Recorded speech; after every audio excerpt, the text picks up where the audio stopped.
Mekons as a collective to last as long as they have and still embody the ideals that they started with in 1977, there's no comparison. There's no other band like them. I don't think there's ever been a rock and roll band that had a run of albums as good as them, and are still making possibly their best records. Each one you think, like, God, this might be their best record. How could they do that after 30 years? It's astounding. Revenge of the Mekons charts the lengthy career of Leeds band the Mekons. Following the UK premiere of the documentary at Hyde Park Picture House, director Joe Angio and band members Kevin Lysett and Rico Bell took part in a Q&A. To begin, Joe was asked how the documentary came about. I was sort of pursuing this film with the band Yola Tango, an American band from Hoboken, New Jersey, and it was just this ongoing discussion for a year, and they never really said no, but more importantly, they never said yes. And at some point, I just pulled the plug, and it was one of two projects at the time that I was pursuing that both just coincidentally came to an end in kind of within weeks of one another. And I went from having two projects to zero, and I was really intense, so I needed something, and I was really excited and intent on doing a music documentary.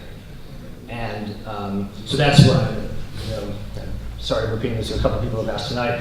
I have, a huge music fan. I have this wall of albums and CDs in my apartment, and I turned to this giant wall, and they're in alphabetical order, like a proper music nerd. And I was just scanning them, and I got to the end, and this sizable collection of Mekons, and I just stopped right there, and it was just like, the Mekons, of course. I'm going to do a film on the Mekons. The Mekons were then asked how they felt about being the subject of a documentary. Well, we just said yes, because we say yes to anything.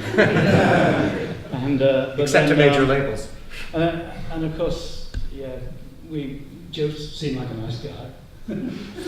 But then he started pointing cameras at us, and we all got, it was weird, really, but we got to know him really well.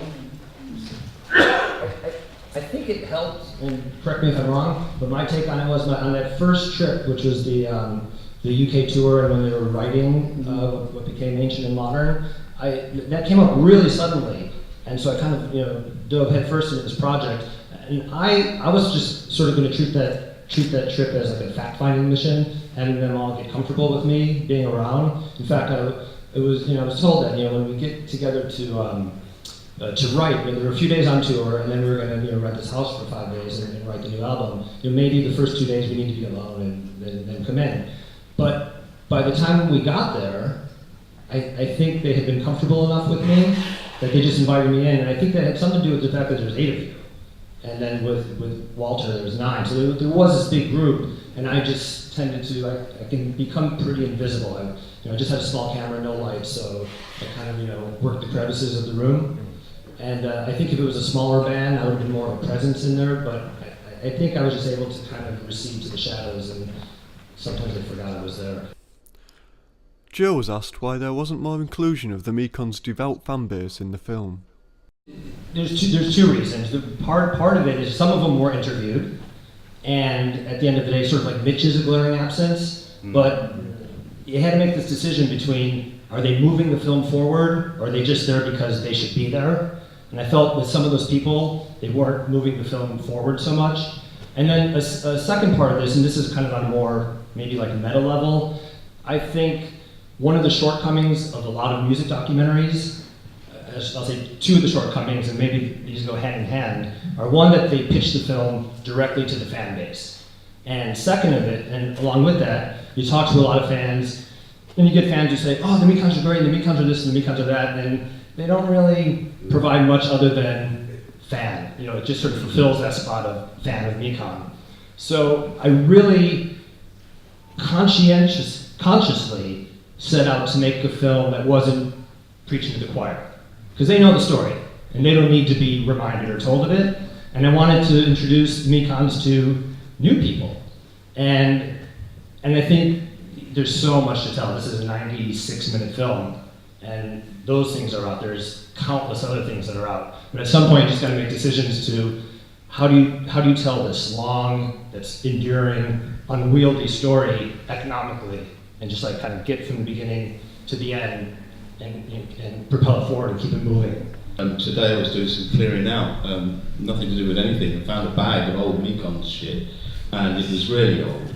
And there was some fan letters. I mean, this is like 1978, 77, and it all brought it flooding back that, you know, one of those things, you're a fan, and one of the things about Mekons was that we were very heedful of the people we were with, and were very careful to be respectful and to, you know, all those old fan letters. I can remember sitting on the floor writing letters in reply to every single fan letter.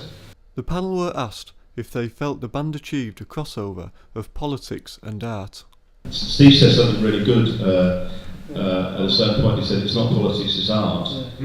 But he didn't complete it, and he said, oops, I would have added, it's not art, it's politics. In other words, if you get it right, then there isn't any distinction. And it's coming from the same place, some inner core of, what would you call it, integrity, authenticity, whatever.